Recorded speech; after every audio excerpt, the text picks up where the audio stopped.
मैं सिर्फ पेन और पीरियड्स का नाम नहीं हूँ। हॉर्मोन्स, स्ट्रेस और हेल्थ का बैलेंस मेरे काम को डीपली अफेक्ट करता है। जब बॉडी का ख्याल रखा जाए, मैं हर मेमोरी, इमोशन और डिसीजन हैंडल करता हूँ। जब रेस्ट और फोकस मिलता है, आइडियाज पावरफुल बन जाते हैं। लेकिन स्ट्रेस और ओवरलोड मुझे अंदर से नॉइजी बना देते हैं। मैं दुनिया को क्लियर दिखाता हूँ, पर ओवरलोड मुझे भी थका देता है। ब्राइट स्क्रीन्स, कम स्लीप और स्ट्रेस धीरे धीरे मेरी क्लैरिटी चुरा लेते हैं। मैं सिर्फ फूड स्टोर नहीं करता, पूरी बॉडी की एनर्जी प्रोसेस करता हूँ।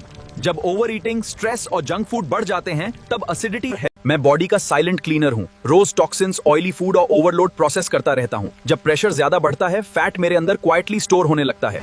मैं रोज बॉडी का वेस्ट क्लीन करता हूँ, लेकिन डिहाइड्रेशन, एक्स्ट्रा सॉल्ट और अनहेल्थी हैबिट्स मुझे ओवरलोड कर देते हैं। डैमेज धीरे होता है। मैं एक सेकंड के लिए भी रुकता नहीं। स्ट्रेस, अनहेल्थी फूड और इनएक्टिविटी मेरा प्रेशर बढ़ा देते हैं। रास्ते क्लीन और बॉडी एक्टिव हो तो हर बीट स्मूथ फील होती है। मैं अंदर से मजबूत हूँ क्योंकि मुझे मूवमेंट और न्यूट्रिशन मिला। सिर्फ दिखने से हेल्थ स्ट्रांग नहीं होता। जब वीकनेस हड्डियों तक पहुंचती है, हर स्टेप भारी लगता है।